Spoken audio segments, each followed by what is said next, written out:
Go વાજી હસ્તી ધન ધાન્ય સમૃદ્ધિ રસ્તુ. ગો એટલે ગાયો, વાજી એટલે ઘોડા, હસ્તી એટલે હાથી. તમારું ગૌધન ખૂબ વધે. તમારે ત્યાં ઘોડા હોય. અશ્વ છે ને એ પણ એક સમૃદ્ધિનું પ્રતીક છે. અને માત્ર સમૃદ્ધિ નહીં, પ્રગતિનું પ્રતીક છે.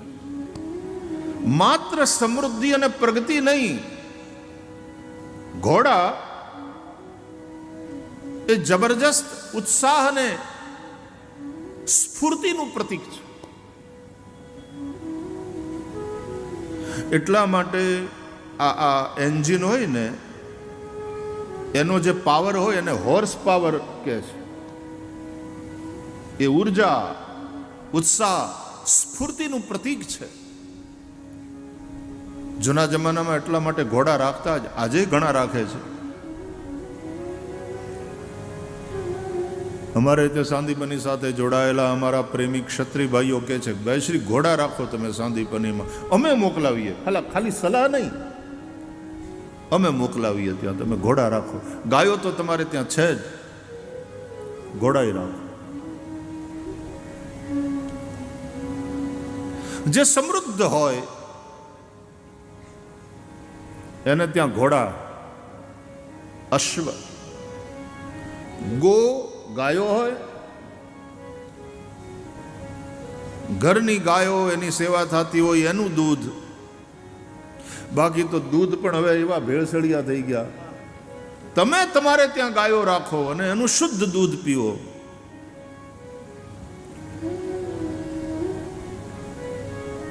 ભગવાને તમને આપ્યું હોય તો ઘોડા હોય અને હસ્તી, હાથી. આપણે પહેલા દિવસે શોભાયાત્રા ભાગવત ભગવાનને હાથીની અંબાડી ઉપર વિરાજમાન કરીને તમે અહીંયા લઈ આવ્યા. હાથી લક્ષ્મી સાથે જોડાયેલું પ્રાણી છે.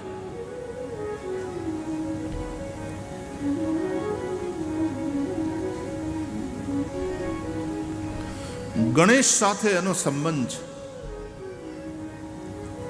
ગજાનન કહેવાય છે ગણેશજી.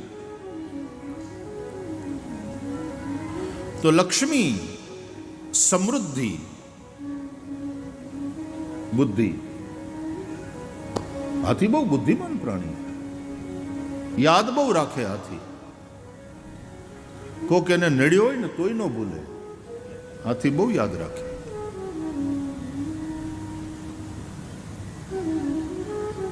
જેની પાસે લક્ષ્મી છે અને બુદ્ધિ હોય તો જ લક્ષ્મી આવે,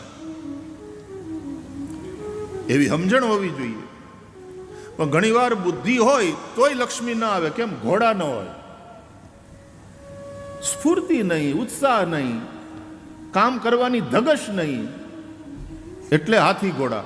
આ ભગવાન કૃષ્ણનું પ્રાગટ્ય થાય છે ભાગવતમાં. ત્યાં તે આપણે નંદ કે આનંદ ભયો જય કનૈયા લાલ કી, હાથી ઘોડા પાલકી. ત્યાં આપણે હાથીને ઘોડાને સાંકળ્યા છે. હાથી ઘોડા પાલકી જય કનૈયા લાલ કી, યશોદા કો લાલો ભયો જય કનૈયા લાલ કી.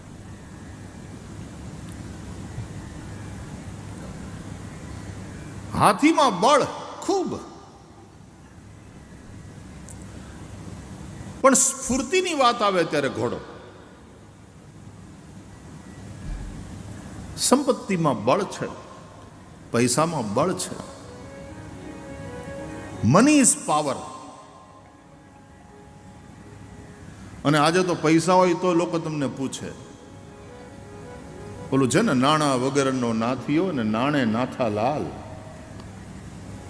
એક ગામમાં એક રહેતો હતો નાથીઓ. તો બચાડો હાવ ગરીબ માણસ, જેને ત્યાં પ્રસંગ હોય ત્યાં જઈને ઊભો રહે. અને બધાએ આમ અધિકારથી નાથિયાને કામ આપે. એ નાથિયા, પધારી કરા મહેમાનો માટે. એ નાથિયા, મહેમાન આવ્યા, પગ દાબ. એ નાથિયા, જા માણહુરભાઈ ત્યાંથી બુંગણ લઈ આવે. અને નાથીઓ દોડી દોડીને બધાનું કામ કરે. બધા જમી લે, પછી નાથિયાને કોઈ પૂછે નહીં, એકલું એકલું ખાઈ લે, પણ સેવા કરે. નાથીઓ ઘણા એનું અપમાન કરે,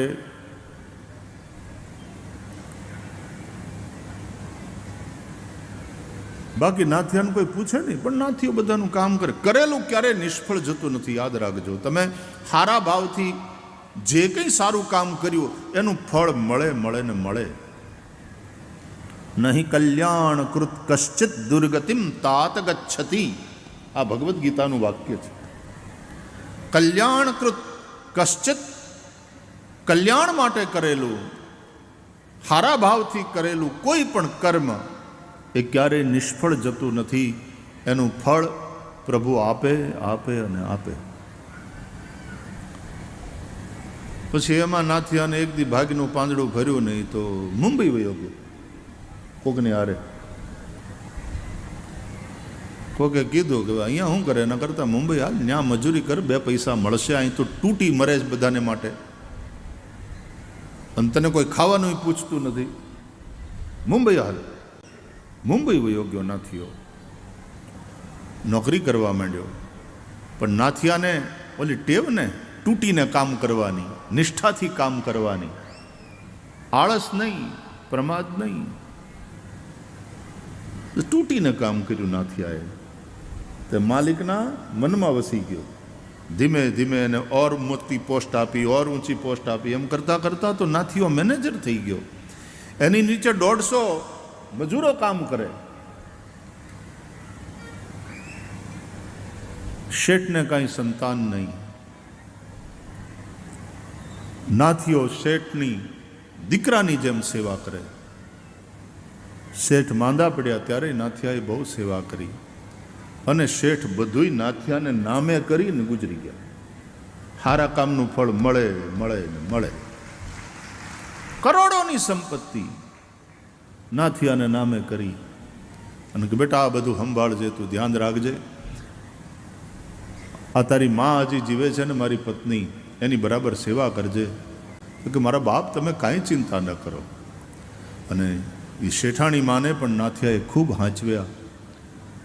પછી તો નાથિયાને શેઠાણીએ પરણાવ્યો ખરો. નાથિયાને ત્યાં બાળકો થયા. પછી ગામવાળાને ખબર પડી કે આપણો ઓલો નાથિયો નહીં, અરે એ તો મુંબઈ જઈને કરોડોપતિ થઈ ગયો. એ તો દોમદોમ સાહેબીમાં આળોટે છે, એને ઘેર મોટરું ફરે છે, નોકર ચાકર છે. એમાં ગામમાં એક મંદિર બનાવવાનું હતું. એટલે ગામના બધા ભેગા થઈને કહે કે આપણે પેલા નાથિયાને બોલાવીએ તો હવે પૈસા બહુ છે. આ મંદિર આટલું મોટું અને પૈસા જોહે આમાં, અને એ ગમે એમ તોય નાથિયો આપણા ગામનો. ત્યાં કોક બોલ્યું, હવે એને નાથિયો ન કહેવાય, એ કરોડોપતિ છે, એ નાથાલાલ છે, કોઈ નાથિયો કહેતા નહીં. અંતે એનું વતન છે, આવશે. અને બધાએ નાથાલાલને આમંત્રણ આપ્યું, તમે આવો, ગામનો પ્રસંગ છે, મોટું મંદિર થાય છે. તમે તો અહીંયા આ જગ્યા પ્રત્યે ખૂબ શ્રદ્ધા ધરાવો છો, અને સેંકડો વર્ષોનો ઇતિહાસ છે આ જગ્યાનો. એટલે અહીંયા તો બાપુ જે કંઈ કામ કરે એમાં બધા તમે ઊભા જ હોય, તો સ્વાભાવિક છે. હું ઓલા ગામની વાત કરું, નાથાલાલના ગામની.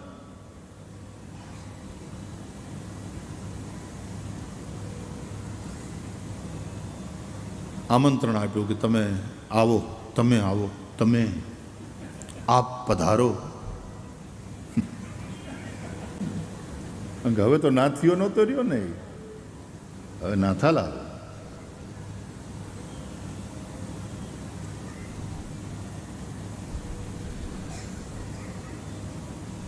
એટલે નાથિયાને પોતાનું ગામ યાદ આવ્યું, પોતાનું વતન યાદ આવ્યું. ને આવું સારું રૂડું કામ થતું હોય તો ભગવાને મને આપ્યું, મારે કંઈક દેવું જોઈએ એમાં. કે હા બાપા, જરૂર આવીશ. અને એ નાથાલાલ પત્ની સાથે એરોપ્લેનમાં ઉતર્યા. નજીકના એરપોર્ટ ઉપર 2-5 ગાડીઓ, એના સેક્રેટરીઓ આજુબાજુ, અને આખો કાફલો ગામમાં આવ્યો. આખું ગામ